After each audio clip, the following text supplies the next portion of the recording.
허환구의 라디오 오늘. 여러분 안녕하십니까, 허환구입니다. 제1한국계 민족학교인 교토국제고가 일본 전국 고교야구 선수권 대회 결승전에서 연장 10회까지 가는 접전 끝에 2대1 승리를 거두며 처음으로 우승했습니다. 교토국제고는 교토에 거주하는 제1교포들이 1947년에 세운 학교인데요. 저출생 탓에 학생 수가 줄면서 학교를 살리기 위해 꺼낸 비책이 바로 야구였다고 합니다. 1999년 야구부를 창단해 현재 전교생 160명 중 야구부원이 60명이라고 하는데요. 이 학교는 야구부원도 일반 교과 수업에 참여해서 한국어, 한국 역사, 한국 무용, 태권도도 배운다고 합니다. 한국어 교가를 부르는 전통으로 일본 내 혐한 세력의 표적이 돼 혐오 발언 전화를 많이 받기도 했다는데요. 혐오를 넘어 일본 전역에 한국어 교가를 울려 퍼지게 한 교토국제고의 여름 고시엔 우승을 축하합니다. 8월 23일 금요일 라디오 오늘 광고 듣고 시작합니다. 그 남자는 달랐어요. 피컷 먹는 남자. 잘해 뭐든. 특허받은 포뮬라로 남성 활력을 높여주니까 남자의 성공 테크닉 정관장 RX진 B컵. 주 한국인삼공사 건강기능식품 정관장 RX진 B컵 광고입니다. 당신은 아마 아직 모를 거야. 장기 렌트 숨은 강자 아마존. 아마 믿지 못할 거야. 합리적인 이 가격을 아마존. 장기 렌트의 숨은 강자 홈페이지에서 실시간으로 확인해보세요. 아마존카. 네, 라디오 오늘 금요일 순서 시작합니다. 1부 최진봉의 시사 포커스 함께하고요. 2부 이슈 오늘에서는 의성군 소식 알아봅니다. 의성군 홍보소통과 권기범 주무관을 연결해 보겠습니다. 이어서 천용길의 정치 TMI도 함께하시겠습니다. 라디오 오늘 유튜브로도 다시 들으실 수 있습니다. 많은 애청 바랍니다.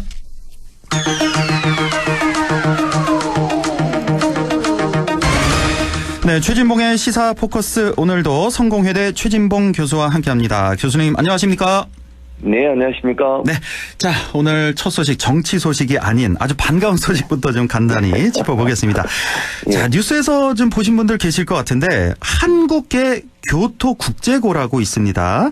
네, 예. 일본에서 있는 그 여름 고시엔이라는 대회에서 첫 우승을 차지했는데 이 대회가 그러니까 일본 내에 있는 그 고교 야구 대회 중에서 가장 권위 있는 대회, 가장 큰 대회 이렇게 보면 되겠죠. 예, 맞습니다. 여기서 이제 오늘 오전에 이제 결승전이 있었는데 예. 와, 사실 뭐 8강 오르고 4강 오를 때부터 슬슬 뉴스에 나오더라고요. 근데 그렇죠. 우승까지 차지했습니다. 사실은 이 학교가 2021년이었죠. 그 본선에 이제 처음으로 진출해서 4강까지 오른 그런 신화를 썼는데 3년 만에 또 이렇게 우승까지 차지했습니다.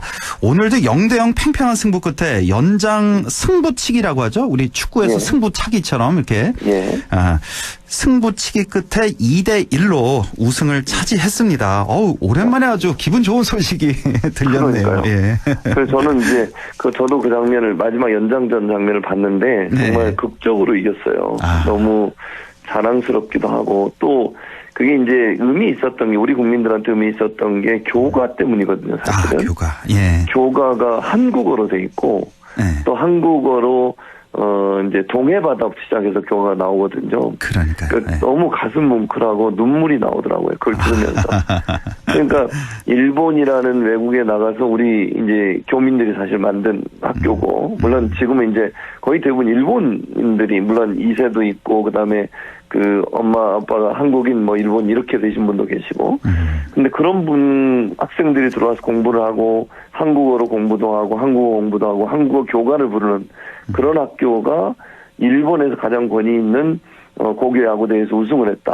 그리고 그 운동장에 그 한국말로 된 교가가 울려 퍼지는 모습은 지금 그렇지 않아도 친일 또는 숭일 이런 논란이 많은 상황 아니겠어요? 그러니까요. 네. 예, 이런 상황에서 너무 정말 값진 승리였고 우리 국민들 정말 이 정부가 친일적인 행동을 한다는 비판을 하고 있는 국민들 입장에서는 네. 정말 가슴을 시원하게 해주는 그런 경기가 아니었나 이런 생각이 듭니다. 그렇습니다. 정말 말씀하신 대로 한참 우리 국내에서는 친일 논란, 숭일 논란이 있는 이때 타이밍이 정말 기가 막히게 한국의 교토 국제고가 이렇게 가장 큰 대회에서 우승을 차지한 겁니다. 사실 일본이 우리와는 완전 다르게 고등학교 야구팀이 뭐 수천 개 있다 그래요. 우리나라는 뭐 수십 개밖에 없는데 그런 학교에서 이 고시엔 대회 본선에 오른 것만으로도 어마어마한 영광인데 여기서 우승을 차지한 겁니다. 사실 고시엔 대회 본선 올라가면은 계속해서 이제 교가를 부른다면서요. 그래서 오늘 결승전까지 7번인가 이렇게 계속해서 이제 교가를 동해바다, 동해바다를 시작하는 이 교가가 울려 퍼진 겁니다. 그러니까 일본 사람들은 일본해라고 그걸 우기잖아요. 그러니까요. 그런데 그걸 동해바다라고 명확하게 우리 말로 일본 땅에서 울려 퍼졌다는 것 자체가 우리 국민들한테 정말 큰 뭉클함과 감동을 준 거라고 저는 생각합니다. 그렇습니다. 그런데 하나 조금 좀 마음에 걸리는 게 윤석열 대통령이 이제 반응을 보였는데 이제 이번 우승 계기로 해서 한일이 더 가까워졌으면 좋겠다라는 이런 논평을 했는데 우리 국민들은 이런 식으로 일본하고 가까워지는 걸 원치 않습니다. 그러니까 모든 걸 다 퍼주고 내주는 그런 일방적인 외교. 그러니까요. 이걸 원하는 거 아닙니다.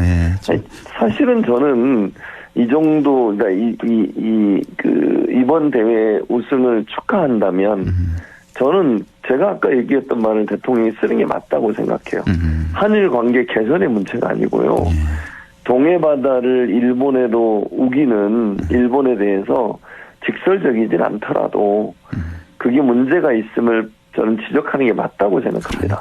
그렇습니다. 그게 대한민국 대통령으로서 할 말이지 너무 동해바다의 교가를 일본에 울려 퍼지게 한 자랑스러운 조선의 후예 뭐 예를 아니면 대한민국의 후예 이렇게 하는 게 저는 맞지 않을까 하는 생각이 드는데 지금 이 상황에서 한일 관계 개선을 얘기한다고 하는 건 국민들에게 상당히 큰 아픔을 주는 게 아닌가 하는 개인적인 생각입니다. 참 이 대일 외교, 윤석열 정권의 대일 외교. 그러니까 지금 풀리지 않는 의문이 왜 이렇게, 이게 지금 비상식적이잖아요. 우리 역사상 이런 외교는 없었습니다. 박근혜 정권, 이명박 정권 때도 이런 식은 없었는데 왜 그럴까? 이 해답을 우리 교수님이 좀 찾아주셨으면 좋겠는데 지금 아는 사람이 없는 것 같아요. 그러니까 왜냐하면 아니 그 뒤에서 미국이 이렇게 엄청난 압박을 가할까? 일본이 압박을 가할까? 이것도 아닌 것 같고 아니면 진심으로 일본이 대통령이 좋아서 이런 걸까? 아니면 뒤에 지금 밝혀지지 않는 어떤 뭐 이득이 있어서 이러는 걸까? 해답을 찾을 수가 없어요. 좀 복합적이라고 저는 개인적으로 생각을 하는데요. 일단 미국의 눈치를 보는 거 맞는 것 같아요. 미국의 눈치. 미국 입장에서는 한미일 공조가 필요하잖아요. 한미일 공조를 통해서 북한, 러시아, 중국, 특히 중국을 견제해야 되는 상황이기 때문에 미국 입장에서는 한미일 공조를 공고하기 위해서 한일 간의 이런 역사 갈등이 가능하면 좀 없어지고 아니면 해결되기를 바라는 거죠. 차라리 그 이유면은 다행이에요. 차라리 그거라면은. 그렇죠. 근데 그것도 바람직한 건 아닙니다만 아니죠. 물론. 맞아요. 우리 국가 이익에는 반하는 것일 수도 있기 때문에 당연하죠. 또 하나는 이제 이게 보면 인도 태평양 이런 표현을 쓰잖아요. 인도 태평양 지역. 이게 이제 미국 입장이나 일본 입장이 대단히 중요한 곳이거든요. 전략적으로. 지정학적으로 인도 태평양 지역이 중요한데 인도 태평양 지역에 군사적인 어떤 동맹 관계를 형성하는데 한국과 일본의 공조가 필요하다고 생각하는 것 같아요. 그게 이제 미국의 입장이 우리나라에게 일정 부분 압력으로 가해지는 건 분명한 것 같고요. 그런 점에서 인도를 포함한 인도 태평양 지역에 한국과 일본 간의 갈등을 최소화해서 가능한 한 군사적 동맹으로 가는 게 필요하다고 여겨지는 것 같다. 그게 제 개인적인 생각이고요. 두 번째는 지금 현재 소위 이제 뉴라이트라고 불려지는 분들, 신민상원이라고 보통 우리가 얘기하죠. 근대화는, 신민지 근대화를 주장하는, 즉, 일제가 우리나라를 침략해서 지배한 게 우리나라의 근대화에 도움을 줬다고 주장하는 세력들, 그 주장을 하는 사람들과 그들과 가까운 사람들이 대통령 주변에 너무 많아요. 네. 근데 이것도 영향을 미쳤을 거라고 저는 보거든요. 즉 대통령이 지금까지 외교나 안보 이런 부분에 전문성을 키울 수 있는 기회가 별로 없었어요. 네. 검찰에서 오랫동안 근무하다가 바로 대통령이 됐잖아요. 정치 활동을 안 하는 그렇습니다. 상태에서. 예.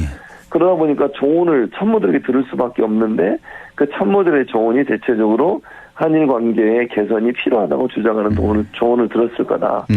그게 이제 아까 말씀드린 뉴라이트 계열의 소위 일본에 대해서 긍정적인 생각과 우호적인 생각을 갖고 있는 아까 말씀드렸잖아요. 제가 일본의 침략은 우리를 근대화시켜주는 좋은 영향을 미쳤다고 주장하는 분들이니까 네. 그 사람들의 조언, 그 참모들을 계속 곁에 두는 것이 이런 문제를 발생하는 거다. 즉 그 사람들은 기본적으로 일본이 우리나라에 좋은 영향을 미쳤다고 주장하고 있기 때문에 그렇다는 말씀을 드리는 거예요. 그럼 그걸 정당화하려면 친일 행적을 덮어줘야 돼요. 그러니까 친일 행적이 아니에요. 다시 얘기하면 우리나라의 어떤 독립운동을 억압하고 억제하고 우리를 침략해서 우리를 괴롭히고 위안부 문제나 강제징용 문제 이런 문제가 드러나면 안 돼요. 그럼 일본과의 관계가 좋아질 수 없잖아요. 그걸 자꾸 덮으려고 하고 미화하려고 하고 어쩔 수 없었다고 주장을 하고 이런 주장을 하게 될 수 없는데 그런 사람들이 참모로 앉아있기 때문에 대통령의 입과 귀가 그들에 의해서 막히고 또 다치게 만드는 요소가 되는 게 아닌가 이렇게 생각합니다. 그러니까 그렇게들 많은 분들이 아마 그렇게 생각하실 겁니다. 원인이 네. 도대체 뭘까? 뭐 그 정도가 이제 우리가 예상할 수 있는 범위인데 네. 그럼에도 불구하고 우리 솔직히 주위에 지금 뉴라이트 계열이 생각하는 그런 뭐 식민사관 뭐 이렇게 생각하는 사람이 우리 국민의 1%나 있을까요? 그렇죠. 적죠. 별로 그런데 없죠. 어떻게 이렇게 정부 요직에 20곳 이상이나 되는 정부 요직에 이렇게 그런 사람들이 이렇게 다 임명이 되는지 그러니까 그런 사람들에 둘러싸여서 대통령 생각이 그렇게 된 건지 아니면 대통령 생각이 그렇기 때문에 그런 사람들을 이제 임명하는 건지 도저히 이거는 진짜 풀리지 않는 의문이라는 그런 생각이 좀 듭니다. 네. 예. 네. 자, 계속해서 지금 친일을 의심케 하는 친일로 보이는 그런 네. 이상한 일이 벌어지고 있는 게 제가 어젠가요 또 뉴스에 나온 게 그 서울 지하철역 곳곳에 거기에 네. 이어서 전쟁 기념관이 있잖아요 용산에 네, 맞습니다. 전쟁 기념관에 있는 독도 조형물도 이것도 사라졌다 이유를 들어보니까 또 뭐 낡아서 그렇다 네, 그렇죠. 또 이유가 안 되는 이유를 또 대고 있습니다. 그러니까요. 아니 그러면 낡았다고 하면요 그걸 철거할 게 아니고 그냥 보수 수리를 하면 돼요. 당연하죠. 놔두고. 그럼요. 네. 예. 그걸 왜 치우는 거죠? 아니 그 수장고에 갖다 놨대요 지하에 보관한. 근데 이거를 독도 조형물이 만약에 훼손이 됐다고 하거나 조금 색이 변질이 됐다고 하면 그거 열어서 잠깐 천막 쳐놓고 그 가름막 쳐놓고 수리해서 다시 개방하면 되는 거예요. 당연하죠. 예, 며칠이면 수리 다 합니다. 그거. 그럼요. 예. 근데 그거를 철거했다는 게 문제라는 거예요. 그러니까 이유가 안 되는 이유를 대고 있는 거예요. 그렇죠. 예. 그게 서울 지하철도 너무 웃기는 게 뭔지 아세요? 사실은 이제 안국역, 광화문역, 그다음에 이런 데 이제 설치가 돼 있었거든요. 잠실역. 경복궁요. 예. 네, 그런데 광화문역은 이미 철거를 했고요. 이번에 MBC 보도를 보니까 그런 보도가 나왔죠. 서울 도시 지하철 공사, 그러니까 이제 서울 지하철을 운행하는 네. 공사에서 공문을 보냈다는 거 아닙니까? 네, 예. 오래되거나 아니면 그 사람들이 통행하는데 방해가 되는 그런 조형물들 조사해서 보고해달라. 그래서 그 경복궁역하고 안국역을 관할하는 영업소에서 4개를 올렸대요. 4개. 그거 네 보니까 곳을. 해시계도 있더라고요. 해시계도 네 개. 있고 해시계. 독도 조형물도 있고 독도. 4개의 조형물이 네. 약간 이제 오래되기도 하고 통행에 좀 불편을 줍니다라고 올린 것 같아요. 예. 그러면 이게 만약에 정말로 통행에 불편을 주는 요소였다면 4개 다를 철거해야 되잖아요. 그렇죠. 그 중에 3개는 놔두고 독도 조형물만 철거했어요. 그러니까 참. 이상하잖아요. 누가 봐도. 정말 이상해요. 독도 어떻게 하려는 거죠? 그러니까 이거 이상해요. 너무 계속 저는 이어지다 보니까. 독도에 대해서 물론 이제 뭐 모르겠어요. 윤석열 정부가 독도를 뭐 우리 땅이 아니라고 주장하지 않겠죠. 설마 그러진 않겠죠. 그런데 문제는 뭐냐면 이렇게 하다 보니까 일본이 독도를 자기네 땅이라고 계속 우기고 있잖아요. 거기에 대해서 우리가 적극적으로 대응을 안 하니까 그 어떤 그 뭐랄까 잘못된 주장을 계속 강화시켜가면서 자기네 땅인 것처럼 막 주장을 해요. 교과서도 바꾸고. 그러니까. 근데 우리가 적극적으로 대응을 해야 되잖아요. 거기에 대해서. 예. 이렇게 계속 밀리다 보면요. 나중에는 국제적으로 이걸 분쟁화시켜가지고 분쟁 지역으로 만들 거예요. 그래가지고 이제는 우리가 실효적으로 지배하고 있음에도 불구하고 그 지역이 분쟁 지역으로 뭐 만들어지게 만들고 그리고 끊임없이 독도를 자기네 땅이라고 우기면서 역사적으로 자기들 유리한 지로 가려고 노력을 하겠죠. 그걸 미연에 막아야 되는데 그런 도발이 있을 때마다 지속적으로 문제를 제기하고 강하게 어필을 하고 군사훈련도 더 강화하고 이래야 되거든요. 그럼요. 근데 이번에 독도 해상훈련이 매년 있었어요. 지난주에 얘기했던 것 같은데요. 그렇죠? 네. 1년에 2번. 윤석열 정부 들어가지고 5번 했는데 그때 어떻게 했죠? 비공개했죠? 비공개. 해병대가 원래 거기 상륙을 하게 돼 있어요. 훈련에. 예. 해병대 상륙도 안 시켰어요. 이런 식으로 대응을 하니까 일본이 더 계속적으로 이 문제를 물고 늘어지는 거죠. 아니 이러다가요. 말이 씨가 된다고 내년에 이제 또 60년 되니까 한일협정. 또 뭐 독도를 한일 공유해서 뭐 희망찬 내일로 한일 관계 발전시켜 나자 뭐 이런 식으로 되는 거 아닌지 정말. 그러진 않겠죠, 설마. 설마. 진짜요? 아니, 설마 하는 게 너무 많이 벌어져서요. 만약 그러면 그 대통령 자격 없는 거예요. 우리나라 대통령은 반드시 본인이 해야 될 임무 중에 국토를 수호해야 될 의무를 갖고 있어요. 그럼요. 예. 선서도 했고요. 그거 지키지 않으면 당장 쫓아내가지고는. 만약에 정말 독도를 일본과 같이 공유하는 이런 얘기가 나오는 순간 그건 대통령 자격 없는 거예요. 그리고 대통령 되면 선서했던 선서도 지키지 않는 것이고 국토를 수호해야 될 대통령의 가장 기본적인 임무를 지키지 않는 거니까 그건 당장에 물러나야 될 일이죠. 알겠습니다. 자, 그리고 또 하나 또 기시감이 드는 어떤 일이 또 벌어진 게 보훈부가 광복회에 대한 감사를 검토한다고 밝혔습니다. 자, 이건 많이 보지 않았습니까? 우리 언론 탄압하는 과정에서 뭐 감사하고 뭐 압수수색하고 기소하고 많이 봤습니다. 똑같은 행위가 또 벌어지고 있는 겁니다. 그래서 광복회, 그러니까 뭐 이종찬 회장 뭐 감사하겠다 이거겠죠. 그리고 또 다른 독립운동 단체를 공법 단체로 추가 지정하겠다. 지금 독립운동 단체 중에 공법 단체인 게 이제 광복회 하나인 거죠, 지금은. 하나죠. 근데 또 다른 단체를 지정해야겠다. 그러니까 친일 단체를 세우겠다 뭐 이런 뜻으로 좀 들리네요, 보니까. 그러니까 뭐 친일 단체인지는 모르겠으나 예를 들면 이런 거죠. 지금 광복회가 유일하게 그 광복이나 아니면 순국선열을 대표하는 공법기관이 되니까 이 기관에 정부 기관이 그 돈을 지원해 예산을. 그러니까 보훈복지부인가요? 보훈부에서 예산을 지급해서 운영하도록 도움을 주는 거거든요. 예. 근데 이제 여기가 지난번에 윤석열 대통령이 김영석 독립기념관장을 임명하는 게 반발해서 문제를 제기했고 이 단체에 소속된 한 분은 윤석열 대통령 물러나갈까지 얘기했어요. 공식적으로. 기념사에서. 근데 그걸 문제를 삼아가지고 지금 감사를 들어갔고 공법단체로 또 한 단체를 주정을 하게 되면 어떻게 되겠어요? 예산을 나눠줘야 돼요. 그렇죠.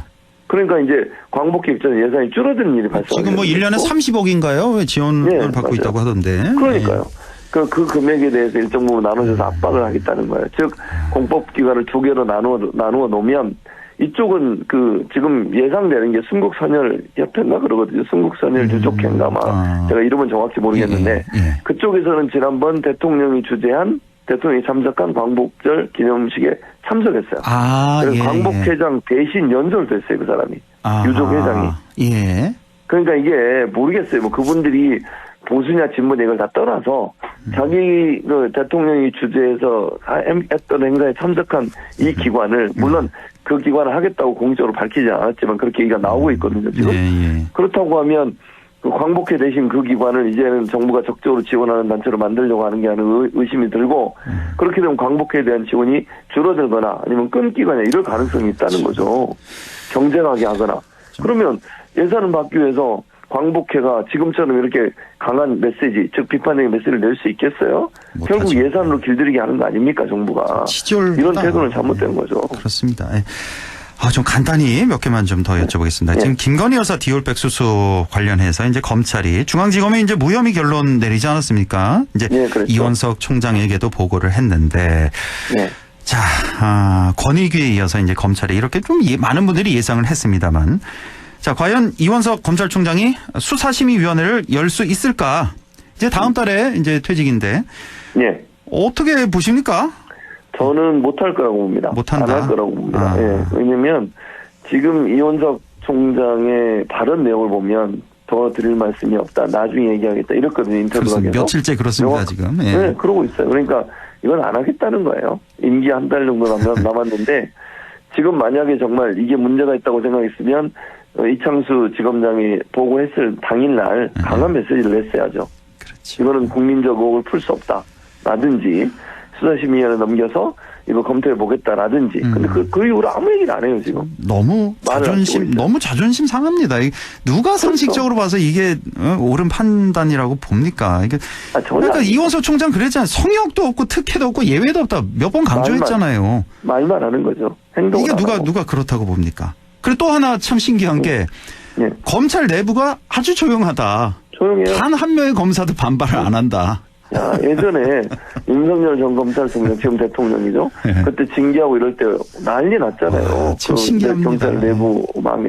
어떻게 이럴 수가 있는지 참. 답답합니다. 어떻게 이런 식으로. 그러니까 검찰들이 자기 조직이 망가지는 거거든요, 사실은.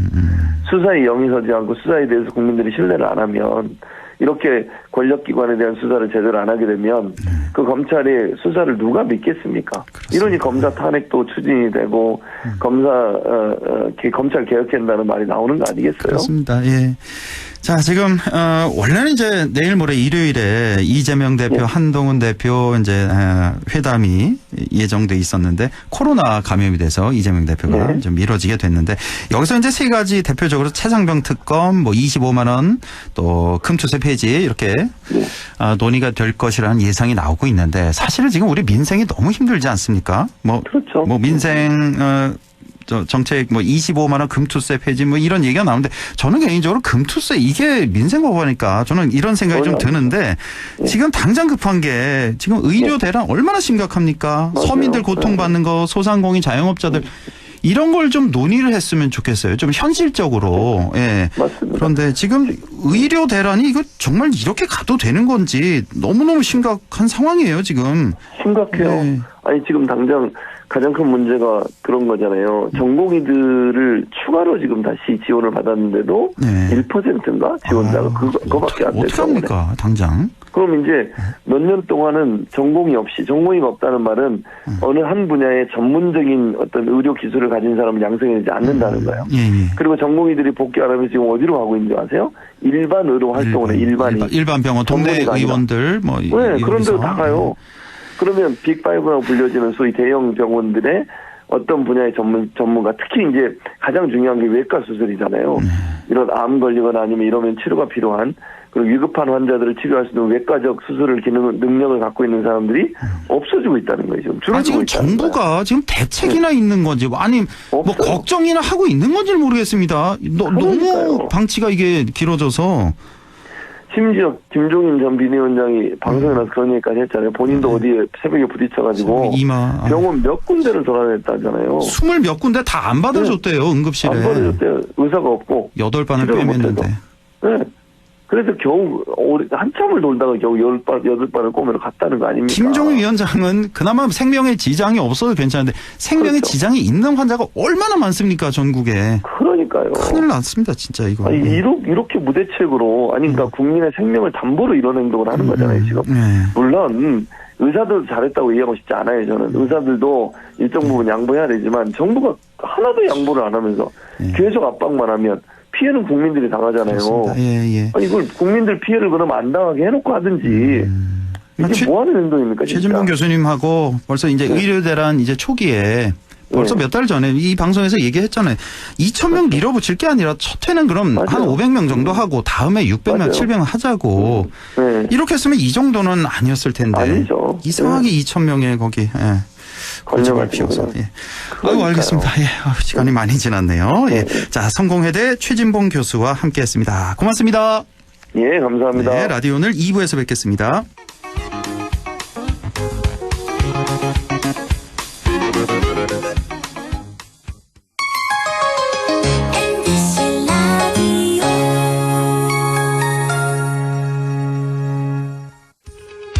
오늘도 안전하게 음주운전 예방수칙 알려드립니다. 첫 번째, 술자리가 예정된 경우 미리 귀가 방법을 정하고 차는 가져가지 않는 것이 안전합니다. 두 번째, 음주 후 자전거나 전동 킥보드를 이용하는 것도 음주운전 처벌 대상에 포함됩니다. 세 번째, 과음을 한 다음 날에는 대중교통을 이용해주세요. 숙취 음주운전 역시 처벌 대상입니다.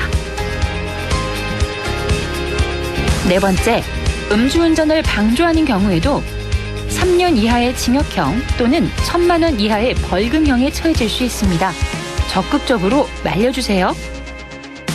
위험한 음주운전 미리 예방하여 소중한 생명을 지켜주세요.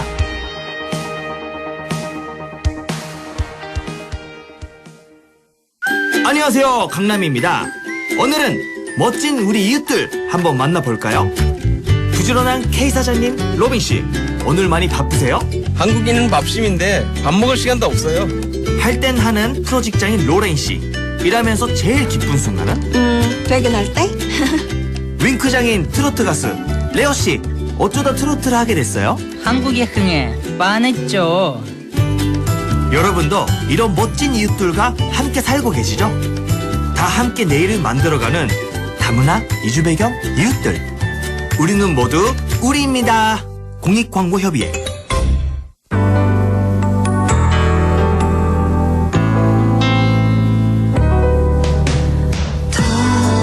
어렵던 날도 많았죠.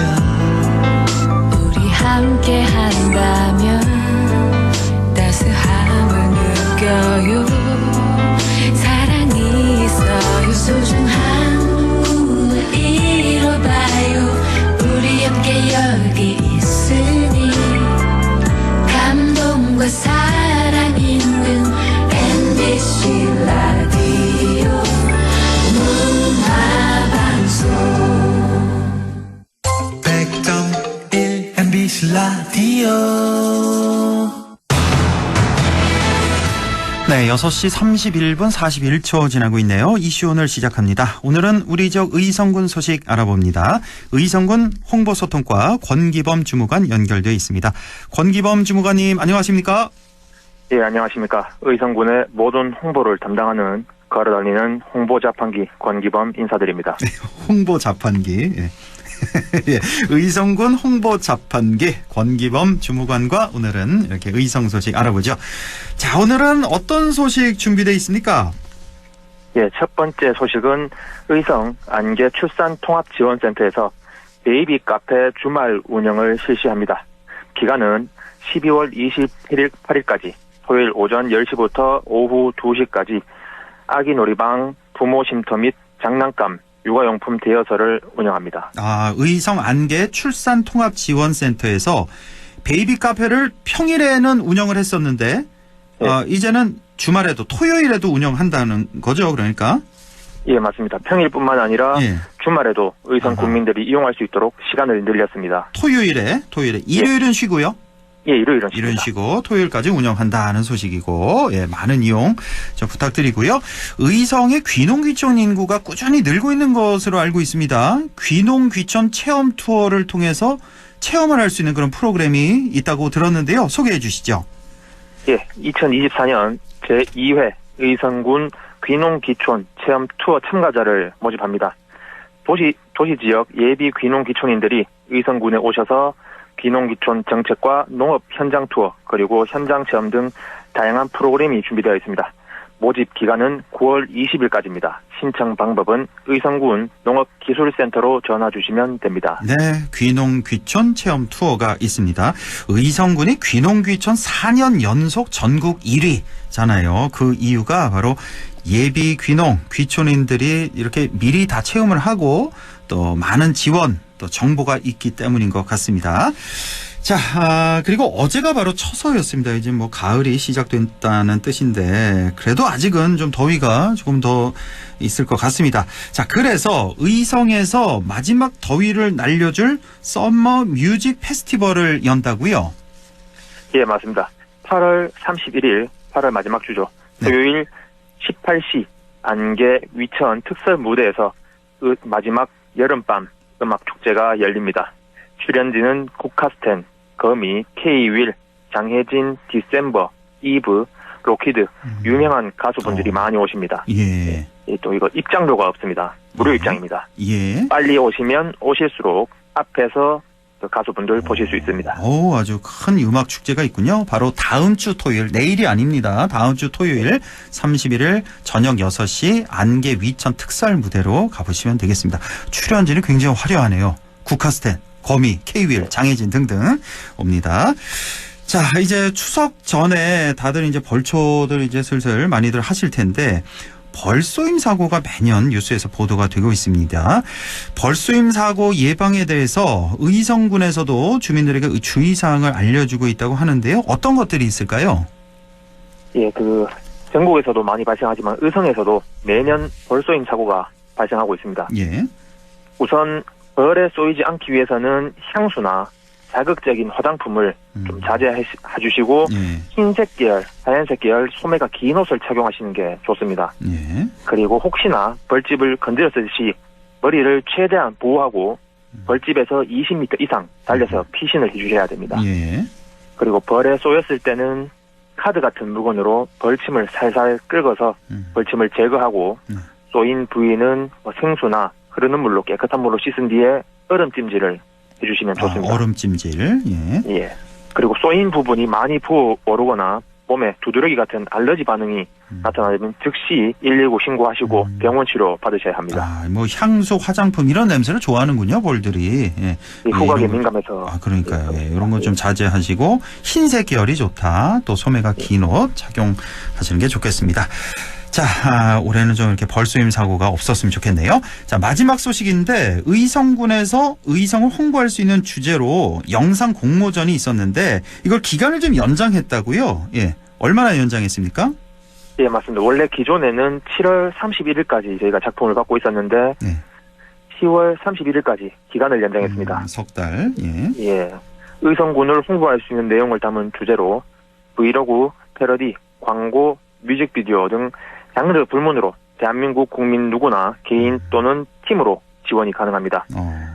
총 상금이 1,500만 원입니다. 꽤 많네요. 10월 31일. 예, 맞습니다. 10월 31일까지 신청을 받고 있습니다. 예. 많은 분들 참여해 주시면 감사하겠습니다. 그러니까 의성을 홍보할 수 있는 내용이면 다 되는 겁니다. 영상 공모전. 기간을 예, 한 석 달 정도 연장을 했는데 왜 좀 많이 안 들어와서 그렇습니까? 아니요, 품목이? 지금 예.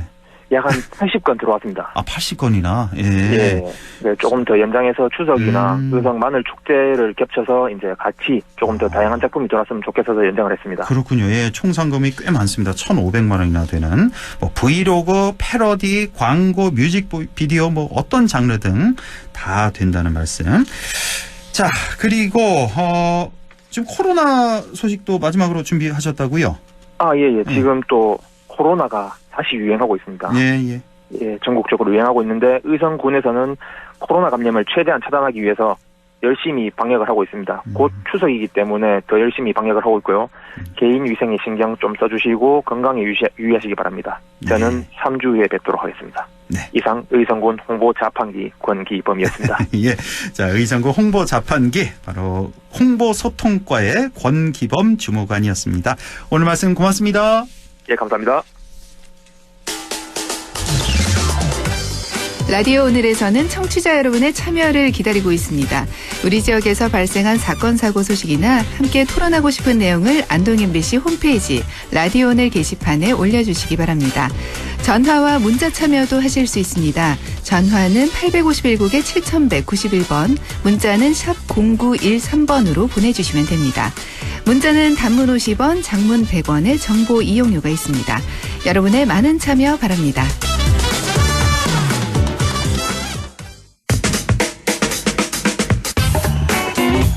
네, 천용길의 정치 TMI 뉴스민 천용길 편집장 연결되어 있습니다. 안녕하십니까? 네, 안녕하십니까? 예, 오늘 정치 TMI 어떤 얘기 해볼까요? 네, 이 꺼진 불도 다시 보자. 이제는 끝난 줄 알았던 이 건국절 논란이 요즘 또 한창 뜨겁게 정치권에서 다뤄지고 있는데요. 예. 이게 마치 1919년 건국이다, 1948년 건국이다, 이 두 갈래로 나뉘어서 좀 양분되고 있는데 이 정치권에서는 왜 이러한 대치 상황을 만드는지, 우리 정치가 좀 지향해야 할 방향은 무엇인지 오늘 한번 살펴보겠습니다. 네, 뭐 관심 있는 분들 이게 무슨 내용인지 아시겠지만 그래도 우리 건국 뭐 1919년이든 48년이든 이게 뭐 무슨 상관인지 하는 분들도 분명히 많이 계실 겁니다. 네. 오늘 그 내용 좀 자세히 알아보죠. 자, 최근에 건국절 논란이 불거진 게 바로 김형석 독립기념관장 임명 때문 아니겠습니까? 맞습니다. 이 김형석 김영석 신임 독립기념관장의 임명 과정에서 이 1948년 8월 15일을 이 건국절로 추진하려는 의사가 있는 것 아니냐 이런 논란이 불거진 건데요. 김영석 관장은 취임 이후에 이러한 내용에 대해서는 부인을 했습니다. 광복회가 추천했던 인사들이 대거 탈락을 했고 이 소위 유라이트라고 이야기하는 이 이념을 가진 분들이 이 최종 후보에 오르게 되면서 이 논란이 불거진 건데요. 취임 이후에는 이 대한민국 건국은 상당한 시간에 걸쳐 이뤄진 역사적 과정이지 이 19년, 48년 이렇게 딱 잡아뗄 수는 없다. 그러니까 1919년 대한민국 임시정부부터 시작해서 1948년 정부 수립으로 완성됐다는 견해를 본인은 갖고 있다. 이렇게 밝혔는데 핵심적인 내용은 한 가지를 이야기 드리면 이 48년 8월 15일을 건국절로 제정하자라고 하는 것의 이 주요 요지는 광복절 대신에 건국절로 바꾸자고 하는 것 때문에 논란이 불거지게 된 겁니다. 광복절이라는 표현 쓰지 말고 이제 건국절이라는 걸 쓰자 그건데 그러니까 지금 1919년이니 48년이니 그러니까 건국절을 새롭게 추진하려는 건 아니다. 이게 공식적으로 김영석 관장이 얘기한 거고 우리 정부도 마찬가지죠. 그렇습니다. 정부도 추진 의사는 없다고 다시 재차 또 밝히기도 했습니다. 그렇습니다. 공식적으로 이렇게 밝힌 거고요.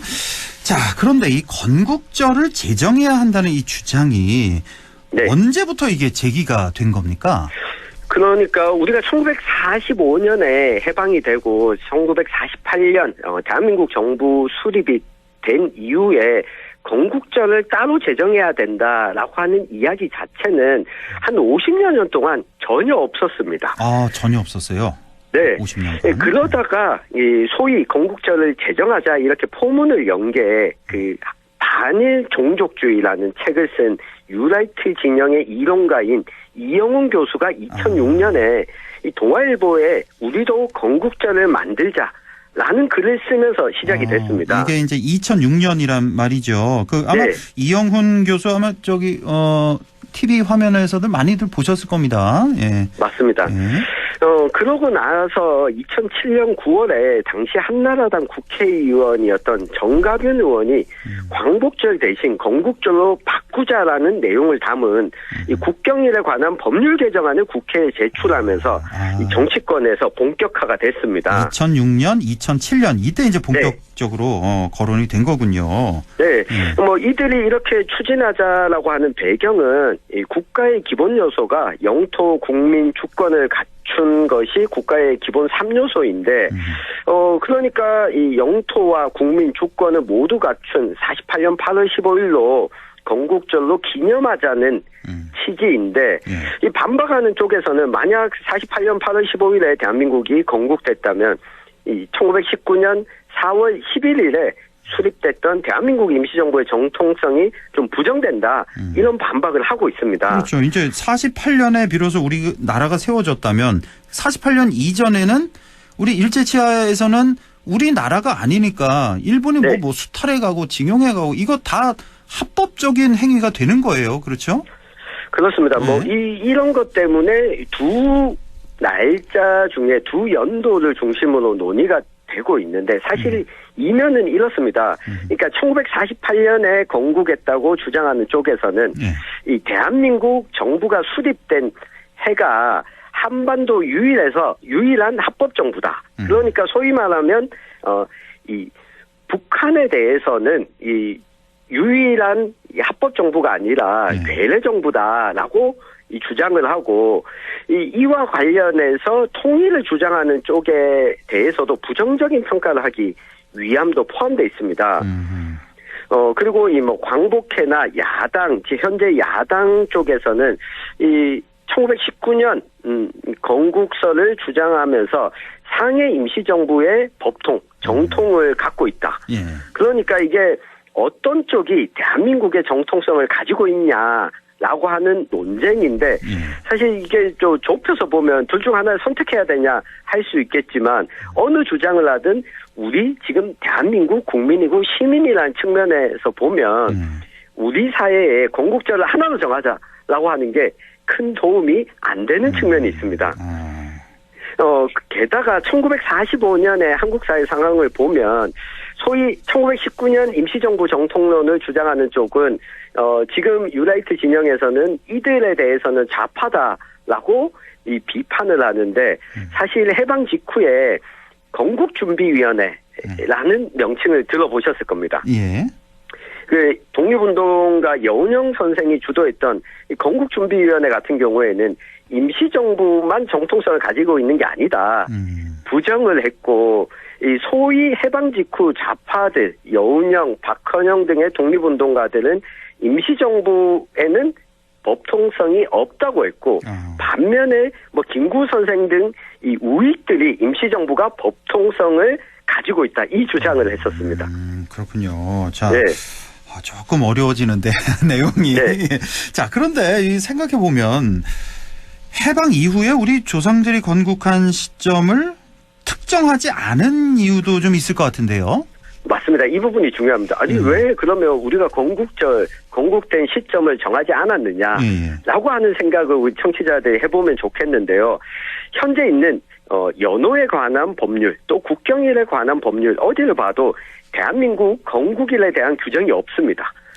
그러니까 만약에 1948년이 건국절로 제정을 한다면 이 대한민국 정부가 왜 건국일을 특정하지 않았을까 이 부분을 생각할 이유가 있다는 겁니다. 그러니까 국경일에 관한 법률을 보면 48년의 정부 수립 당시에 일본이나 미국과 달리 우리가 건국일을 특정하지 않은 채 4대 국경일을 제정하지 않았습니까? 그러니까 우리나라 또는 이게 조국이 개청됐다라고 하는 개천절을 지정한 이유이기도 하고요. 그러니까 개천절 그리고 독립선언과 임시정부 수립을 기념하는 3.1절. 그리고 지속적인 독립운동을 해왔기 때문에 광복이 됐다고 하는 광복절. 그리고 헌법 민주공화국의 정신을 담았다고 하는 헌법을 제정한 제헌절. 요렇게 건국일을 하나로 정하는 게 아니라 이 네 가지가 모두 포함된 이 우리나라의 역사적 전통을 당시 우리 선조들은 창안을 한 겁니다. 그러다 보니 유라이트 진영에서 이승만을 건국 대통령으로 하자라고 주장을 하지만 당시 이승만 대통령 역시 건국을 표방한 적이 없는 이유이기도 합니다. 그러니까 이 이유 중에 또 한 가지는 당시 48년 대한민국 정부를 수립할 때 우리가 분단된 상황에서 절반만 가지고 정부 수립을 하지 않았겠습니까? 그러다 보니 민족사적인 관점에서 보면 완전한 정부가 아니다. 국가가 완전히 수립된 것이 아니다라고 하는 사실을 당시의 선조들도 알고 있었고 그래서 제헌국회를 만들 때도 실제 뽑지는 않았지만 이 북쪽에 있는 100석의 의석수는 정수로는 정해두고 100석은 비워둔 선택을 할 수밖에 없었던 역사를 좀 돌아볼 필요가 있습니다. 제헌국회 구성할 때도 북측을 생각해서 100석을 비워뒀었군요. 그렇습니다. 당시에도 제헌국회 때도. 이런 또 역사가 있군요. 그러니까 48년 당시 이제 재건을 할 때 국가를 완벽한 재건이 아니다 이거죠. 당시에 그렇습니다. 정치인들 그렇게 본 겁니다. 알겠습니다. 자, 대한민국 건국을 1919년으로 삼아야 한다는 데 대해서는 이건 어떻게 보십니까? 그러니까 앞서 이야기한 것처럼 건국절이라고 하는 기념행위 자체가 사실 좀 필요치 않음을 이야기하고 싶은데요. 그러니까 1948년 대신 19년을 그러면 건국절로 정하자라고 하는 것 또한 역시 논란을 키울 수가 있습니다. 그래요? 네. 왜냐하면 1919년 3.1 운동과 임시정부로 삼는 것은 독립운동사에서 매우 중요한 것도 있지만 핵심은 소위 말하는 주권은 시민에게 있다. 그러니까 민주공화주의가 나라를 되찾아 독립했을 때 세워야 할 정치체제로 선포했다는 점 때문에 우리가 19년을 중시 여기는 점도 있습니다. 그러니까 그 이전까지는 나라를 독립하더라도 왕정을 복구하거나 황제정을 복구하자는 이 독립운동이 혼재되어 있었는데 19년을 기점으로 이 민주공화정으로 독립하자라고 하는 것이 주류가 됐습니다. 그러니까 요 측면에서 우리가 살펴봐야 되지, 이 독립운동을 해왔던 여러 많은 독립운동가, 이 임시정부에 합류하지 않았던 독립운동가들도 존재하는데, 임시정부만 건국절로 정하자라고 해버리면, 또 한편으로는 다른 계열에서 독립운동했던 우리 선조들을, 독립운동가들을 좀 배제할 수 있는 결과가 나올 수도 있습니다. 아, 지금 조금 어려운데. 그러니까 지금 1948년을 건국절로 하자, 또 1919년을 건국절로 하자. 둘 다 의미가 없다. 뭐 이런 뜻인가요? 네, 그러니까 건국절이라고 하는 걸 정하는 게 우리 역사에 좀 적절하지 않다라고 하는 겁니다. 정하는 것 자체가 적절하지 않다. 네. 그러니까 왜냐하면 48년 8월 15일은 더 이 신빙성이 없는 이유 중 한 가지는 앞서서도 잠깐 이야기했지만 이때가 분단이 시작된 기점으로 볼 수도 있고, 그렇죠. 그리고 우리가 당시대의 시대 인식을 완전히 이해하지 못하는데, 어찌 보면 이게 지금 역사적 문제라기보다는 정치적 문제로 지금 싸우게 되고 있지 않습니까? 예. 네.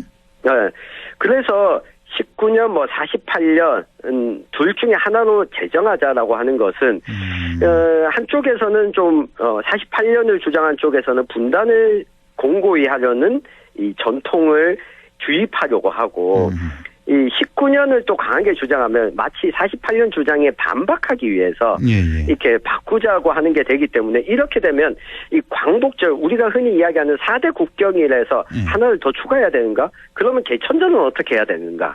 이런 논쟁의 여지도 있기 때문에 이 건국절의 논쟁 자체가 우리는 왜 일어났는지를 보는 게 더 필요하다는 겁니다. 그렇군요. 예. 일단 알겠습니다. 예. 자, 그렇다면 이 정치권에서 이 논란을 이렇게 일으키는 이유, 앞으로의 그 방향은 어떻게 설정해야 될까요? 네, 뭐 두 가지 측면에서 좀 정리를 해보면요. 앞서서도 이야기를 했지만, 결국 1948년에 8월 15일을 건국절로 제정하자고 하는 핵심 중에 하나는 광복절 대신에 건국절로 바꾸자는 겁니다. 새롭게 제정하자는 게 아니라. 그러니까 독립운동을 했던 정신과 광복 대신에 분단이 기점이 된 날을 더 중시 여기자라고 하는 것은, 우리 지금 현재도 분단 체제 하에서 우리 국민들이 겪고 있는 어려움을 좀 외면하는 결과가 나올 수가 있고요. 그리고 8월 15일을 건국일로 정하자는 주장은 이 국제사회에서 대한민국 정부가 인정받은 날도 아니기도 해서 이 본인들의 주장에도 좀 부합하지 않는다라고 하는 것을 좀 명확히 하는 게 필요하다고 보여집니다. 엄밀히 따지면 우리가 광복한 게 아니라, 우리 힘으로 광복한 게 아니라 일본의 패전일이지 않냐, 이거군요. 그러니까. 그렇습니다. 네. 그리고 또 한 가지는 결국 건국절을 주장하는 쪽에서 이 정치적이나 이념적인 목표에 따라서 48년 8월 15일, 그러니까 이 독립운동가들 사이에서도 서로 다른 선택을 했던 과정이 있었는데, 그 이후에 대한민국 정부 수립을 주도한 인물들에 한해서만 건국의 아버지다 이렇게 소환해서 이들에 대해서만 자유민주주의자로 기리자, 표상으로 만들자라고 하는 이 정치적인 기획이기 때문에 특히 이와 조금 다른 생각을 가지고 있는, 자유민주주의가 다양한 생각을 가지고 있는 사람들을 품어야 된다고 봤을 때 우리 이념에도 헌법 정신에도 부합하지 않다는 점을 조금 분명히 인지해 주셨으면 좋겠습니다. 알겠습니다. 48년 건국절도 바람직하지 않고, 그렇다고 19년 건국절을 하자, 이것도 바람직하지 않고, 지금처럼 그냥 광복절 그대로 가자. 그렇습니다. 이 정도로 이해를 하겠습니다. 자, 지금까지 뉴스민 천용길 편집장이었습니다. 고맙습니다. 감사합니다.